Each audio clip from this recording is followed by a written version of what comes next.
행함과 진실함으로 사랑하자 라는 제목으로 하나님 말씀 증거하겠습니다. 지난 수요 예배에 이어서 두 번째 시간인데요. 지난 시간에는 아는 것, 그것이 자기의 실제 믿음을 증거하는 것이다. 믿음의 증거가 나타나는 것이 알므로 인하여 그렇게 나타난다. 그러니까 오늘 본문에서도 안다라는 말씀이 5번이나 나오는데요. 우리가 알거니와 하면서 하시는 모든 말씀들은, 이것을 알지니 하는 이런 모든 말씀들은 그냥 지식적으로 아는 게 아니라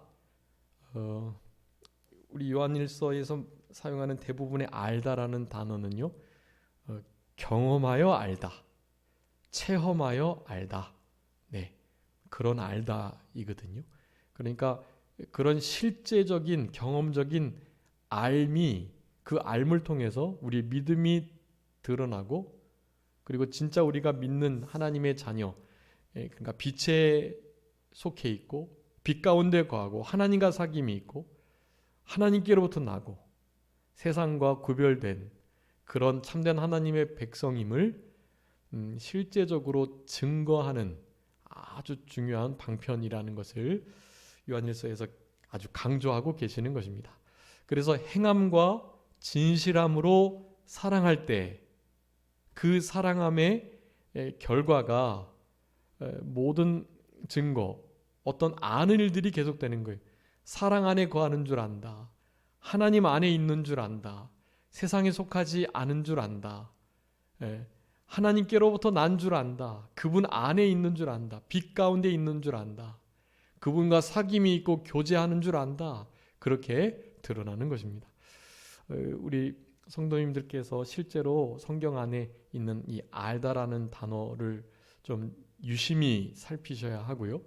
그 안다라는 단어의 아주 핵심적인 의미가 경험하여 실제적으로 체험하여 아는 그것인 줄 아시고, 우리 지난 시간 살펴볼 때 에베소서 4장 말씀 드렸었죠. 에베소서 4장 13절 말씀에 우리 모두가 다 하나님의 아들을 믿는 것과 아는 일에 하나가 될 때 그리스도의 장성한 분량에 충만한 데까지 온전케 되는 일이 있다라는 것이, 우리는 점점 온전에서 온전으로 그냥 하나님의 사랑 우리 받았다, 그냥 믿는 것으로 끝나는 게 아니라 그 사랑을 받은 것이 진짜라면, 그 믿음을 진짜 가지고 있다면 그 아는 일이요, 그냥 거기서 끝나는 게 아니라 실제로 요한일서에서 결론적으로 말하는 것처럼 형제를 행함과 진실함으로 사랑하는 것으로 증거된다, 나타난다. 다른 사람들이 그런 믿음을 가진 우리들이 그렇게 행하는 것을 보고 저 사람 속에 진짜 믿음이 있네 라고 다른 사람들도 알게 되는 일이 있다라는 것이, 그래서 우리의 생활 속에서 실제로 누군가가 우리의 삶을 보고 말과 행동을 보고 저 사람 하나님을 믿는 믿음이 있는 것 같다, 저 사람 속에 하나님을 믿는 것과 그 아들을 믿는 것과 아는 일에 힘써 하나 되는 역사가 있는 것 같다라는 생각이 들도록 해야 합니다. 우리의 실제적인 마음 태도도 그래야 돼요. 사랑하자, 말과 혀로 사랑하는 것도 중요해요. 말로 사랑한다 고백하고 위로하고 진짜 그래야만 합니다. 근데 거기서 그치면 안 되고 행함과 진실함의 사랑을 그렇게 나타낼 수 있어야 한다라는 것을 우리가 기억하시면서, 자 14절 말씀에 보시면 우리는 형제를 사랑함으로 사망에서 옮겨 생명으로 들어간 줄을 안다라고 말합니다. 여러분 이거 아셔야 되는데요. 여러분의 삶 속에 더 이상 사망의 음침한 어두움이 아닌 그 비진리의 이 육체적인 세상에서의 그런 삶이 아닌 진짜 중생한 영의 세계 속에 빛 가운데 사랑의 그 참된 진리의 세계 속에서 실제로 살아가는 것을 우리 스스로 아셔야 돼요. 나는 이미 사망에서 옮겨서 생명으로 들어간 줄 안다. 예, 그 아는 일들이 그렇게 있어야 하고 그 증거가 돼야 됩니다. 그것을 우리가 모르는 경우들이 많아요. 왜냐하면 실제로 사랑으로 살아가지 않기 때문에 그래요. 사랑으로 살아가게 되면 알아요. 아, 내가 사망에서 생명으로 옮겼구나. 그것을 알게 된단 말이에요. 이제 살펴보겠지만 우리가 그렇게 실제로 형제를 사랑하는 그 일을 하기가 어려운 존재들이 우리는 내 자신을 진정으로 사랑하기도 어려운 자들이고요. 그냥 자기 자신을 세상이 쾌락 사랑하는 것처럼 내 자신을 그렇게 위하고 이기주의로 그렇게 살아갈 수는 있긴 있지만 진짜 나를 사랑한다는 것은 나의 영을 사랑하는 일이고요. 그 영혼은 계속되니까요. 불멸하니까요. 우리 육체는 잠깐 이렇게 7, 80여년 살다가 죽게 되지만 우리 영혼에 관심을 갖는 것이 진짜 나를 사랑하는 거예요. 나중에 이 땅에서 100여 년 아무리 잘 먹고 건강하게 잘 살고 그렇게 지냈다 할지라도 지옥에 떨어지면 어떡하냐고요. 그것은 자기 자신을 진짜 생각하지 않는 거예요. 그렇기 때문에 자기를 사랑한다라는 것은 이기주의로 셀프 이스템, 자기 자신을 막 이렇게 아주 이기심을 가지고 이기주의적인 그런 자기중심적 삶을 말하는 게 아니라 내 영혼이 계속될 그 영혼이 지옥에 가느냐 천국에 가느냐의 문제. 이 땅에서 내 영혼과 하나님과 연합되어 하나 되어 하나님을 알아가느냐 그렇지 못하느냐의 문제. 아주 중요한 문제거든요. 그러니까 우리 스스로를 진짜 사랑하셔야 하고 다른 영혼들을 사랑하셔야 돼요. 다른 영혼들이 아무리 우리에게 해코지하고 혹은 우리에게 아무리 잘해줘도 진짜 그 영혼을 위한다면 잘해주는 사람이든 못해주는 사람이든 그 영혼이 나중에 지옥 가게 될 것, 하나님으로부터 영원히 단절될 것을 생각하며 진짜 형제 사랑하는 마음을 가지고 저들을 건져내려는 마음을 계속해서 가지셔야 하는 것이. 여러분 이런 마음들이 없다라고 하신다면 내가 진짜 사망에서 생명으로 옮긴 자일까? 사망의 그 음침한 아직도 어두움의 그늘에 앉아 있는 자일 수 있다라는 것을 생각해 보셔야 돼요. 그래서 분명히 오늘 요한일서 3장 14절에 말합니다. 우리는 형제를 사랑하는 것, 바로 그것으로 사망에서 생명으로 옮겨진 줄을 안다라는 것이, 우리 스스로 알고 다른 사람도 저 사람의 생명은 벌써 사망에서 영생으로 새 생명으로 그 진리에 참된 그 빛의 세계에 거해라고 알 수 있도록 하셔야 된다는 거예요. 반대로 사랑하지 아니하는 자는 사망에 머물러 있다. 여러분 우리 요한일서 처음 초두에 말씀드렸던 것처럼 이 사랑의 세계, 빛의 세계, 영적인 세계, 그리고 참된 진리의 구원의 세계, 이런 세계가 반대되는 세계가 있다고 말씀드렸어요. 어두움의 세계, 미움의 세계, 육의 세계, 이 세상에 속한 세계, 영원한 지옥의 형벌을 받는 바로 그 세계, 그 세계 속에 살아가는 것과 아주 정반대의 현상들이 있다는 것을, 형제를 사랑하면 사망에서 옮겨 생명으로 영원한 새 생명의 그 세계 속에 거하게 되는 것이고요. 사랑하지 않으면요, 사망 가운데, 어두움 가운데. 여러분 우리가 진짜 예수를 믿어서 천국 가는 사람이 있다고 가정했을 때 만약에 그 사람이 믿음이 많이 어리고 연약함이 있어서 형제를 실제로 미워하기도 하고 싫어하기도 하고 그런 마음이 나왔다고 해보세요. 자, 그러면 그 사람은 그렇다고 사망에, 그러니까 지옥에 빠지는 게 아니에요. 진짜 구원받을 만한 그 믿음을 가지고 예수님을 정말로 고백하여 하나님 아들로서 또 하나님 우리 예수님께서 나를 위해서 죽어주심이, 성령님이 그 안에 계시면 당연히 구원받는 거예요. 무슨 일이 있어서 마치 진리를 배반한 것처럼, 또 사도 바울 우리 베드로처럼 예수님 모른다 부인하는 일이 혹시 있어도 그런 것으로 구원을 잃어버릴 수 없어요. 진짜 믿은 자는 실제로 그런 실수도 할 수 있어요. 그렇다고 그 행위로 말미암아 구원을 잃어버린 게 아니라는 것을 아셔야 돼요. 이게 참 중요한 건데요. 이 반대의 경우로 생각하는 이들도 있고 제가 지금 방금 말씀드린 것처럼 생각하는 경우도 많아요. 여러분, 우리 이 행함과 믿음이 늘 같이 간다고 말씀드렸죠. 믿음 안에 행함이 들어있어요. 인정하고 시인하고 모든 것을 다 맡기고 의뢰하고 그것을 다 받아들여서 순종하는 것, 그게 믿음이에요. 믿음은 사실은 순종 같은 단어예요. 근데 진짜 믿음이 있을 때 순종이 나타나지만 진짜 믿음을 가지고 있다 할지라도 순종이 좀 더디고 결여되고 여전히 부족하고 그럴 수 있단 말이에요. 그런데 그 어떤 행위를 보고 결코 믿음을 우리가 판단해서는 안 돼요. 우리가 열매를 보고 그 나무를 알라라는 것은 그런 것을 판단하는 말씀이 아니에요.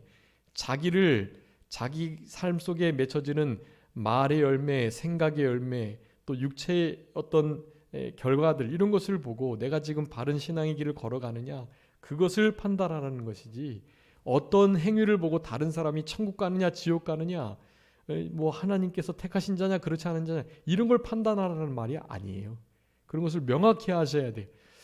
그래서 실제로 참된 믿음을 가지고 있다면 약간 실수하고 또 부인하고 부족한 면이 있어도 당연히 천국에 가는 거예요. 그렇지만 진짜 믿음을 가진 자가 사랑의 세계에 거하지 못하고 어두움 가운데 아주 미움의 세계, 그 살인의 세계에 거하게 된다면 여러분 어떻게 될까요? 그 사람은 심령 천국을 잃게 되는 거예요. 그 심령이 너무나 큰 고통 속에 있게 되는 거예요. 그것을 흔히 지옥 고통이라고까지도 말해요. 하나님께서 주시는 그 신령한 은혜와 복, 사랑과 넘치는 빛의 그 영적인 세계에서의 참된 행복과 낙을 누리지 못하는 것 자체도 아주 큰 손해이고 상당히 큰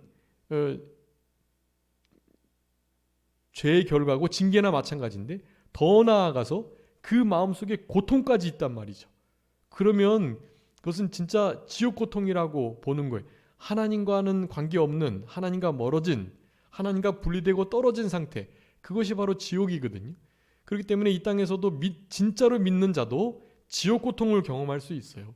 그래서 오늘 본문의 말씀은 사랑함으로 사망에서 생명으로 옮기게 되고, 사랑하지 못하는 자는 사망 가운데 거하는데, 이것은 실제적으로 믿음으로 말미암아서 구원받은 자가 이렇게 사랑하기도 하고 사랑하지 못하기도 할 때 영적으로 신령한 지옥 고통을 경험한다는, 사망 속에 어두움 속에 거하고 있다는 그런 영적인 의미로 해석을 하셔야 되고, 당연히 문자적으로 사랑하지 않는 자, 그래서 살인하고 가인의 길을 걸어가고 의를 행하지 않고 형제를 사랑하지 않는 이 세계 속에 살아가는 자들은 믿는 자일 수가 없는 거예요. 그러니까 하나님께로 난 자가 아니라는 거죠. 우리가 3장 초반부에 계속 살펴봤던 거예요.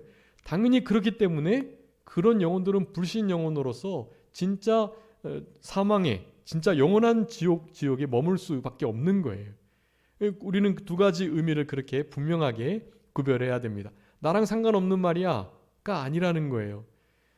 불신자들에게 하신 말씀들도요, 그것을 더 깊은 영적인 의미로 다시 한번 더 깊이 생각할 때 그 실제로 지옥 가는 자들이 당하는 고통을 이 땅에서 우리가 하나님을 멀리 떠나고 그 사랑의 세계로부터 멀어진 그 자체로 상당하게 보응받는다. 우리가 실제로 형제를 사랑하지 못하면요, 믿지 않는 자들이 형제를 사랑하지 않는 것과 비교할 수 없는 고통이 있어요. 우리의 심령 속에. 나를 사랑하신 주님께 너무나 죄송스럽죠. 그리고 계속해서 사랑해야 된다고 배웠고 사랑해야 빛에 거한다고 말하고 있는데, 사랑하지 못하고 미워하는 것이 나가니 어두움 가운데 있는 게 확실하고 뭐 사망 가운데 거하는 것과 진배 없는 삶을 살아가는 것인데, 당연히 누려야 할 행복과 참된 기쁨을 놓친 것도 억울한데 거기다가 진짜 안타깝고 애통하고 원통하는 마음까지 들고 또 하나님께서 나를 떠나 계시고 멀리 하시고 성령이 마치 소멸된 듯한 그런 삶을 살아가게 된다면 그는 두 배의 크나큰 징계 가운데 있는 거예요. 그게. 예. 그래서 믿는 자들은 더 어떤 일에 고통스러운 거예요. 주께서 주님이라면 어떻게 하셨을까 생각하면서 주님처럼 행동하지 못하는 자기 자신을 보고 세상 사람들은 뭐라 하지도 않지만 우리는 우리의 영적 기준이 높기 때문에 주님 뜻대로 하나님 말씀대로 생활하지 못한 것에 대해서 계속해서 하나님 앞에 신앙 양심의 가책과 꾸지람, 꾸중, 징계와 같은 상황들이 계속 될 수밖에 없는 거예요.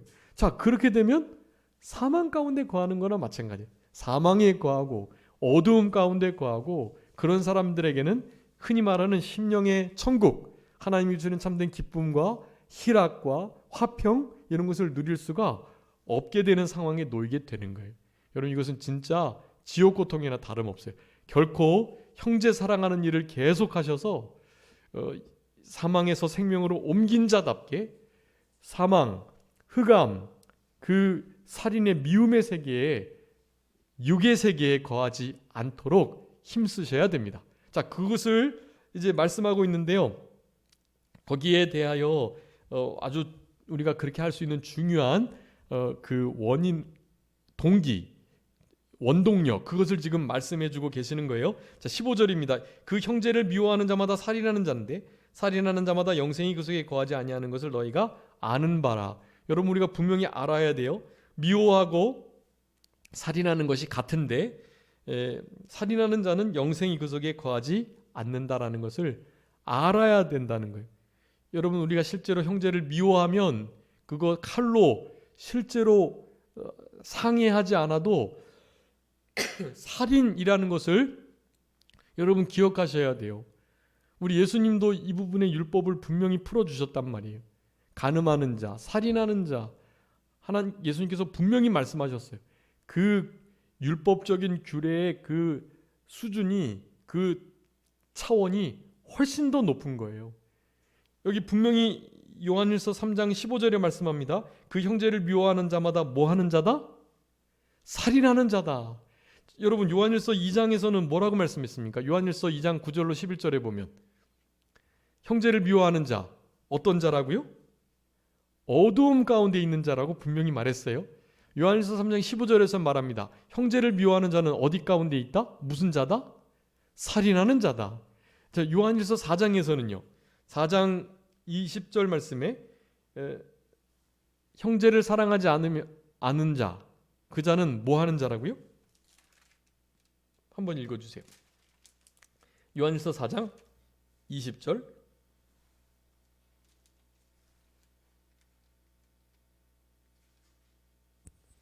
누구든지 하나님을 사랑하노라 하고 그 형제를 미워하면 이는 거짓말하는 자니 보는 바 그 형제를 사랑하지 아니하는 자는 보지 못하는 바 하나님을 사랑할 수 없느니라. 아멘. 하나님을 사랑한다고 하고 그 형제를 미워하는 자, 형제를 미워하는 자는 어떤 자? 거짓말하는 자예요. 마귀에게 속한 자라는 거죠. 마귀가 욕심, 살인, 미움, 그것을 가지고 거짓, 그것을 가지고 역사한다고 요한복음 8장 44절에 말씀했잖아요. 그러니 형제를 사랑하지 않는 것은 첫 번째 어두움 가운데 있는 거, 두 번째 살인자, 세 번째 거짓말하는 자라는 뜻이에요. 요한일서에서 이 세 가지를 아주 강력하게 강조해주고 계세요. 근데 그것을 우리가 어떻게 해야 된다? 알아야 된다. 알아야 해요. 형제를 미워하는 것은 살인하는 것이고 살인하는 자는 그 속에 영생이 있을 수가 없어요. 여러분 영생은 무슨 생명이에요? 성령과 연합된 우리의 중생한 영이 성령님과 연합되어 얻게 된 부활의 그 새 생명을 영생이라고 하는 거예요. 그러니까 성령님이 계신 성령님과 우리의 중생한 영이 연합되어 하나 되어 있는 그 사람이 어떻게 사랑하지 않을 수가 있냐고, 형제를 살인할 수가 있냐고요. 원래 본성상 그럴 수 없어요. 성령님도 사랑의 성령님이시고 우리 하나님도 사랑의 하나님이시고 우리 예수님은요 사랑 그 자체이시고요. 하나님이 사랑이시다 요한일서에 강력하게 두 번이나 강조해서 말씀하시는데 그 하나님이 보이지 않는 하나님이 사랑이신 것을 친히 육체로 나타내 주신 분이 예수님이시기 때문에 당연히 예수님은 곧 사랑이시란 말이에요. 그러니 성부, 성자, 성령 하나님께서 사랑이시고 그 성부, 성자, 성령 하나님의 영이 우리 가운데 함께 중생한 영과 함께 하는데 그 영이 어떻게 미워하여 살인할 수가 있냐고요. 그럴 수 없어요. 영생 가운데는 이 살인이 틈탈 수가 없단 말이에요. 자, 그런데 문제는 진짜 우리가 중생한 영이 있고 성령님이 사랑의 영이신 하나님께서 성령님께서 우리 가운데 계셔도 우리의 육체의 연약함으로 뭐 할 수 있어요? 미워할 수 있단 말이에요. 자, 미워하게 되면 어떻게 된다고요? 어두움에 사망의 고통 가운데 영생을 마치 잃어버린 것과 같은 그 상태 속에 놓여지게 된다라는 거예요. 영생을 얻지 못한다는 것이 아니라 영생을 누리지 못한다는 거예요. 우리 찬송가 있잖아요. 영생을 누리고 맛보며 주 안에 살리라. 여러분 영생을 누리고 맛보고 살아가셔야 돼. 실제로 너희는 여호와를 맛보아 알라 시편에서 말씀하잖아요. 실제로 영생을 누리고 맛보는 삶이 아주 중요해요. 영생은 나중에 천국에 가서 영원토록 살아가는 생명을 그것만을 의미하는 게 아니에요. 늘 말씀드리지만 요한복음 17장 3절에 보면 영생은 이것이니 곧 뭐라고요? 유일하신 참된 하나님, 그 하나님과 그의 보내신 자들 예수 그리스도를 아는 것이다. 여러분 영생은 아는 것이에요. 그래서 여기 영생이 없다라는 것은 더 이상 예수님을 알아가지 못한다. 알 수 없다. 그분이 자기 자신을 계시하여 나타내 주지 않는다. 그런 의미. 그것이 고통입니다. 그 자체가. 믿지 않는 사람들은 그런 고통 말고 그냥 아예 진짜 지옥 가는 고통 당하는 것이고요. 믿는 우리들은 그 하나님과의 이 복되고 이 가치 있고 귀한 교제가 끊어지는 듯한 끊어져 버리는 그런 일들을 경험하니 얼마나 고통이겠어요. 그래서 그것을 심령의 지옥 고통이라고 표현하는 것이 여러분 살인하는 자, 형제를 미워하는 자에게는 결코 영생이 있을 수 없어요. 살인하는 것은 미워하는 것은 마귀의 일이기 때문에 어두움, 사망에 속해 있는 마귀의 일이기 때문에 당연히 그럴 수밖에 없다는 것을 여러분 분명히 아셔야 되겠습니다. 자, 그래서 요한일서의 말씀 적어도 세 가지 형제를 미워하는 것은 어떤 상태이다는 것을 반드시 기억하셔야 돼요. 요한일서 2장에 형제를 미워하는 것은 뭐 하는 것이다? 어두움 가운데 있는 것이다. 두 번째 요한일서 3장에서 형제를 미워하는 것은 어떤 자이다? 살인자이다. 세 번째 요한일서 4장에서 이 형제를 미워하는 것, 사랑하지 못하는 것은 어떤 자이다? 거짓말하는 자이다. 자, 형제 사랑하지 않으면 사실은 거짓말쟁이. 두 번째 살인자. 그리고 마지막 어둠 가운데 있는 자라는 거예요. 여러분 이 상태를 분명히 하시고 제목처럼 행함과 진실함으로 사랑하는 우리들이 되어야 하겠습니다. 자, 중요합니다. 이제 어떻게 그러면 사랑할 것인가가 중요한 거예요. 어떻게 사랑할 수 있겠어요? 우리는 원래부터 마귀의 자녀였고 결코 하나님 사랑하는 것보다 쾌락 사랑하기를 더하는 우리들인데 돈을 사랑하고 이 세상을 사랑하는 우리들인데 어떻게 우리가 형제를 그것도 우리를 함부로 대하는 원수와 같은 자들을 사랑할 수 있겠냐는 말이 중요합니다. 그래서 16절에 이렇게 말씀해요. 요한일서 3장 16절. 우리 3장 16절이 중요한 말씀들이 많아요. 요한복음 3장 16절 다 외우고 계시죠? 예?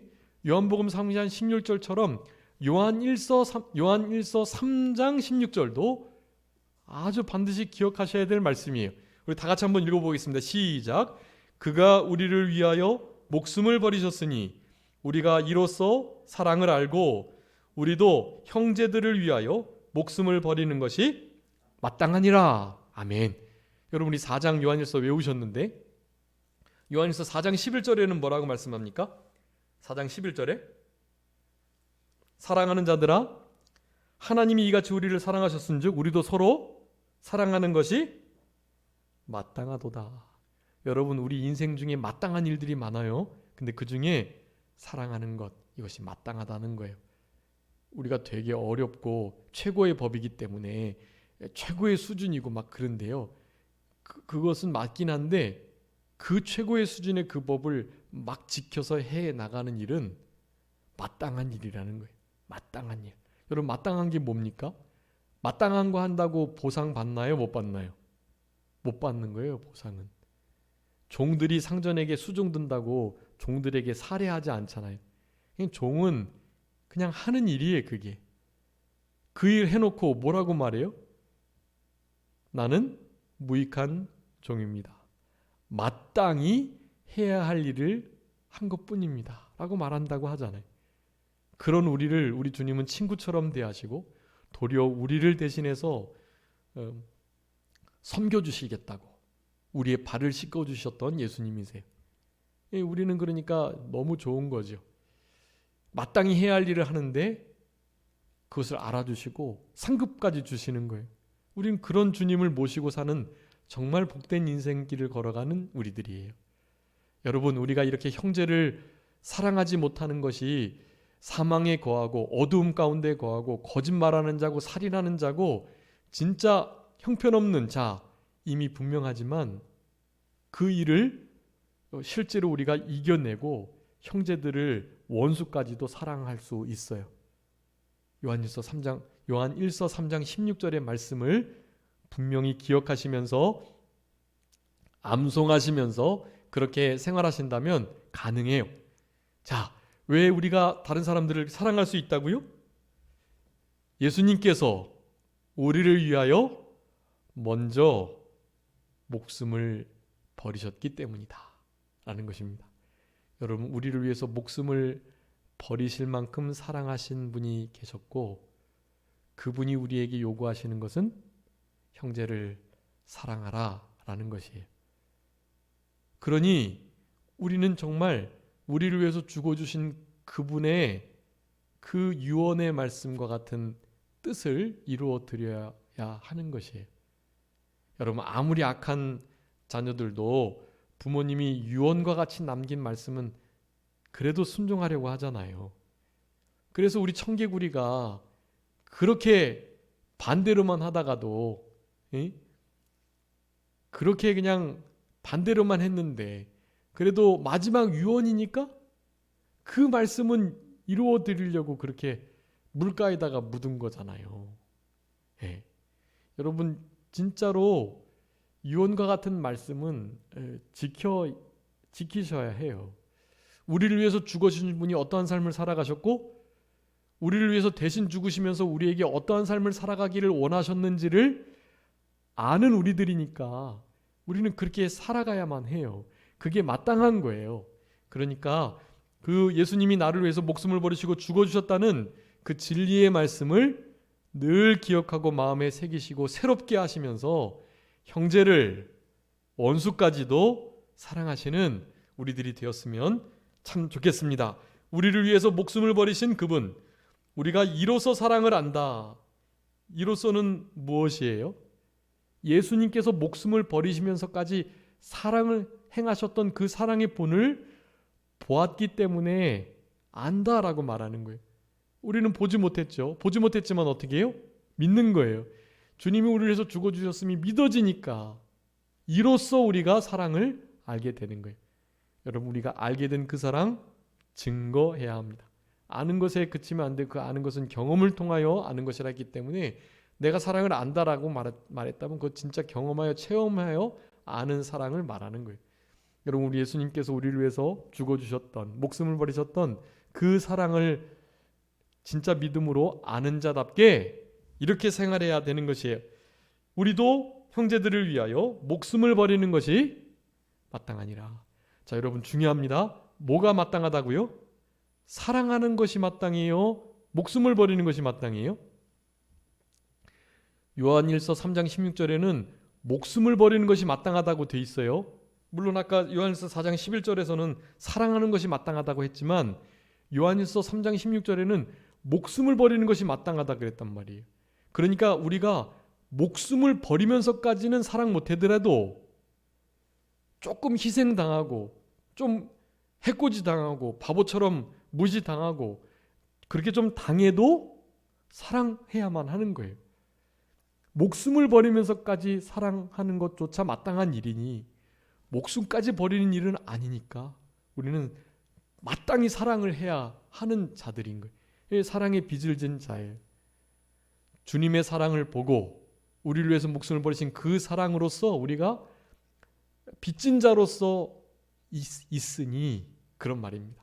그러니까 우리는 그 사랑을 그렇게 알고 형제들을 위하여 목숨을 버리는 것이 마땅하다라는 것을 기억하셔야 되겠습니다. 17절, 18절, 19절 그래서 행함과 진실함으로 사랑하자고 말씀하시고 계시는 것인데요.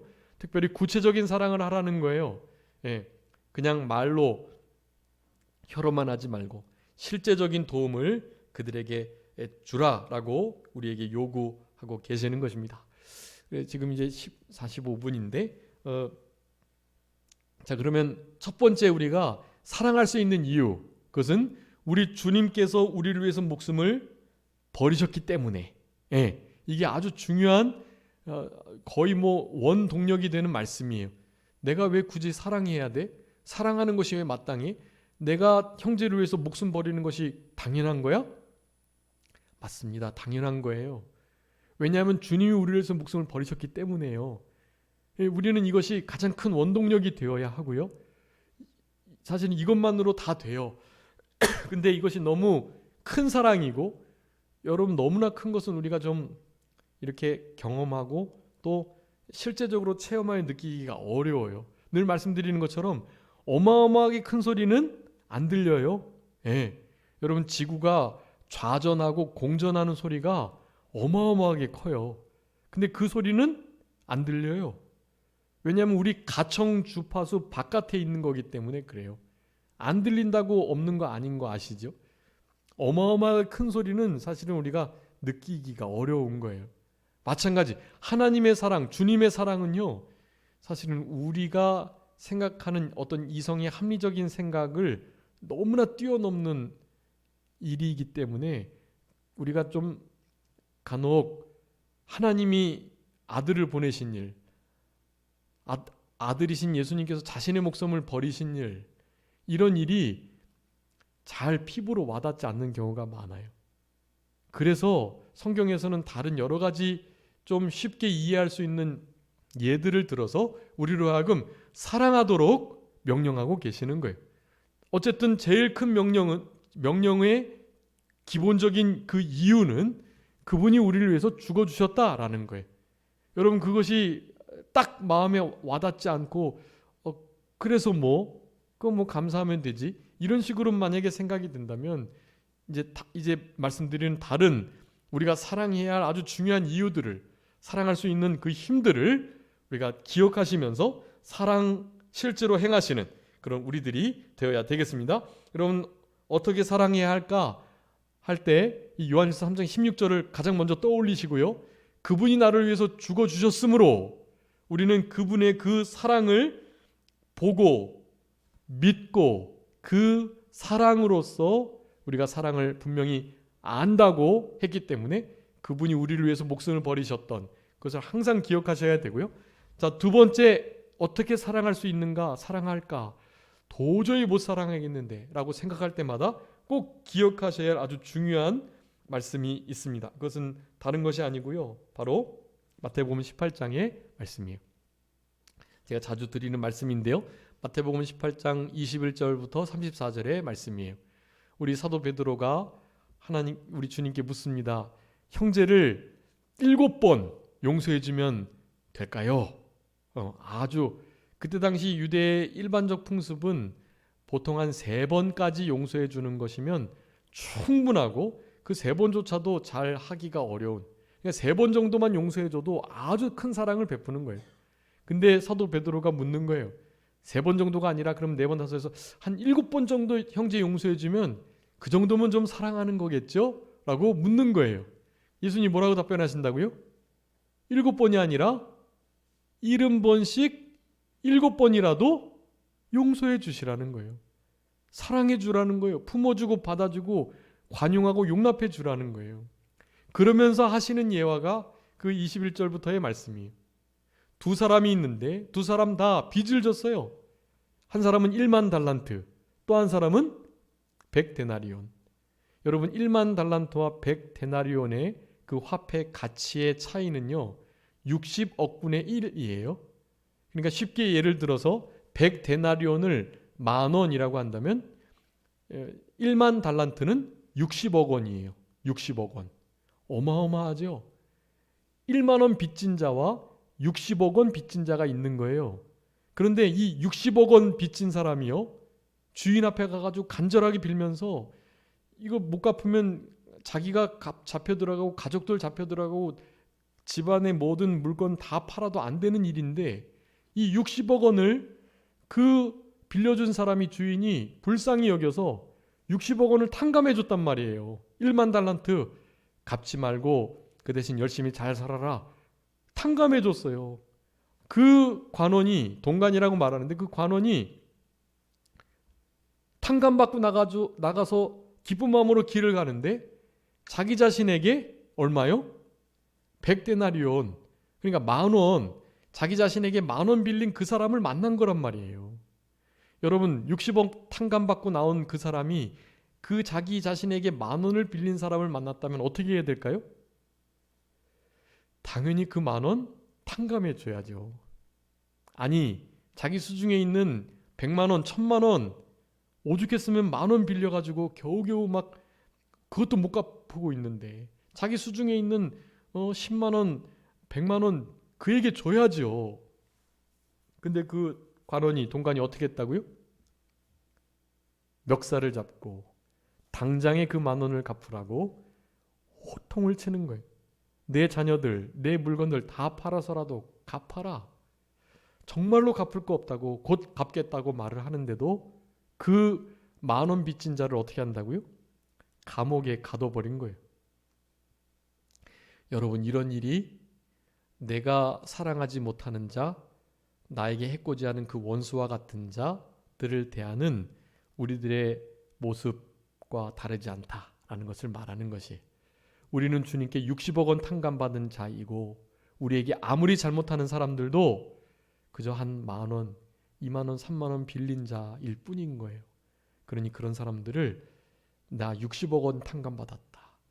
탕감받은 것은 다른 이유가 아니라 예수님의 핏값으로 탕감받았다 라는 생각을 하시면서 그 사람의 모든 죄와 허물을 나를 향한 공격과 나를 정말 해코지하고 나를 막 미워하고 싫어하고 못되게 하고 나를 막 잘못하게 하려고 하는 그 사람을 주님의 그 사랑으로 용납하시고 허물과 죄를 가려주고 덮어주시는 우리들이 되어야 하는 것이 여러분 이 중요한 말씀을 꼭 기억하시고 나는 1만 달란트 빚진 자이다.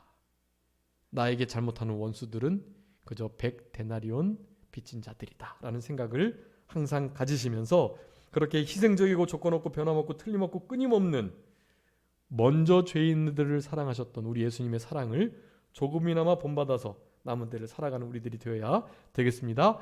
마지막으로 한 절만 하나만 더 말씀드리겠습니다. 첫 번째 요한일서 3장 16절의 말씀을 기억하고 두 번째 마태복음 18장에 100데나리온과 1만 달란트 빚진 종에 대한 이야기를 기억할 것. 세 번째는요. 바로 로마서 5장 5절의 말씀이에요. 우리 다 같이 한번 찾아보겠습니다. 로마서 5장 5절 우리 다 같이 합독하시겠습니다. 네, 로마서 5장 5절 로마서 5장 5절 다 같이 읽겠습니다. 시작. 소망이 우리를 부끄럽게 하지 아니함은 우리에게 주신 성령으로 말미암아 하나님의 사랑이 우리 마음에 부은 바 됨이니. 아멘. 여러분 어떻게 우리가 사랑할 수 있을까에 대한 중요한 동력, 답변이에요. 그것은 누가 무엇을 부어주신다고요? 성령으로 말미암아 하나님의 사랑이 우리의 마음에 부어질 때 여러분 그럴 때 형제들을 실제로 사랑할 수 있는 것입니다. 그러니까 성령으로 말미암아 하나님의 사랑으로 사랑이 부어짐 사랑의 그 큰 은총이 우리의 마음 가운데 부어짐으로 사랑할 수 있는 거예요. 그것은 진짜 우리에게 중요한 소망이 되는 것입니다. 소망이 우리를 부끄럽게 하지 않는 거예요.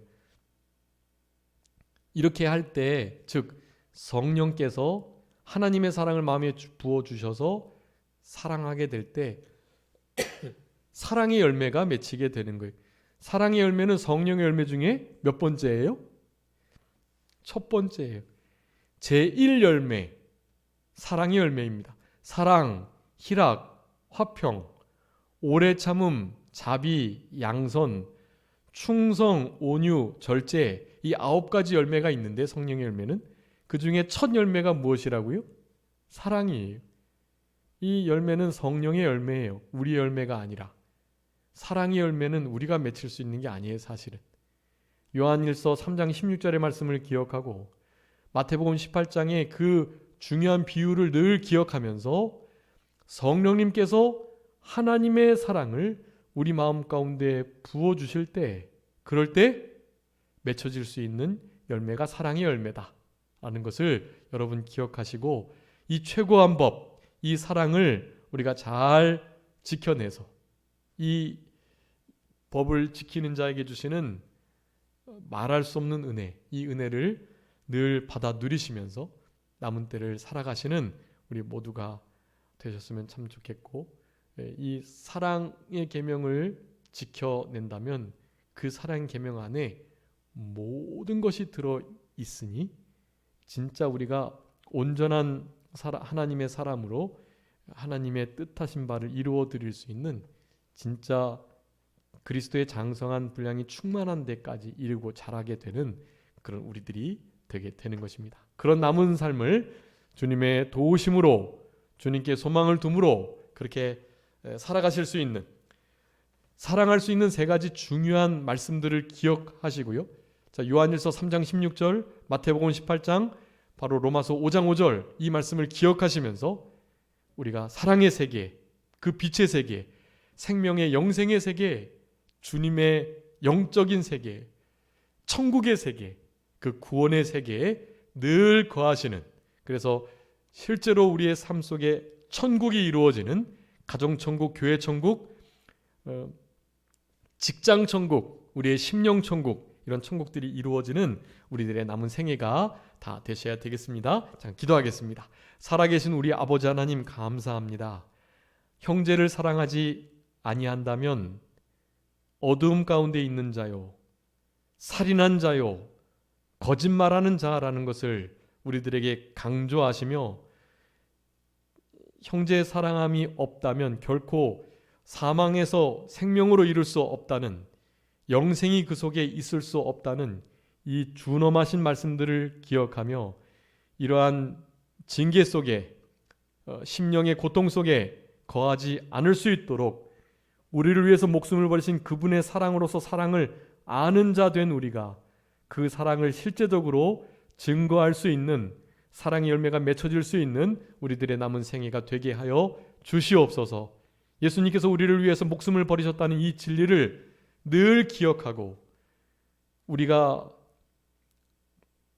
목숨을 버리시는 그 사랑을 받은 자라는 것, 이것은 곧 60억 원이나 되는 1만 달란트나 되는 어마어마한 빚을 탕감받은 것과 같다라는 것, 우리에게 잘못하는 모든 자들은 그저 우리에게 1만 원 정도, 100데나리온 정도 빌린 자들이라는 것을 항상 기억하고, 60억 탕감받은 자가 10,000원 나에게 빌린 자의 그 10,000원의 빚을 당연히 탕감해 주는 것이 마땅하고 합당한 일이라는 것을 항상 기억하면서 그와 같이 살아가지 못할 때 60억 탕감받은 거 도로 우리가 갚아야 할 아주 중요한 무거운 짐을 질 수밖에 없다는 것을 기억하고 늘 사랑의 세계에 거할 수 있는 우리 모두가 되게 하여 주옵소서. 특별히 우리에게 주신 성령님께서 하나님의 사랑을 우리 마음 가운데 부어 주실 때 우리가 소망으로 승리하며 사랑의 열매를 맺어 낼 수 있다고 말씀해 주셨사오니, 이 귀한 진리의 말씀들을 기억하며 남은 때 주님께서 주시는 사랑의 계명, 최고한 계명 잘 순종해 낼 수 있도록 우리 아버지 하나님께서 도와주시고 같이 하여 주시옵소서.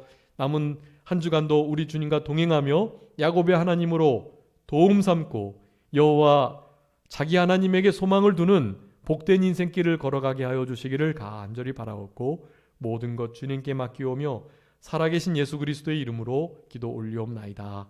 아멘.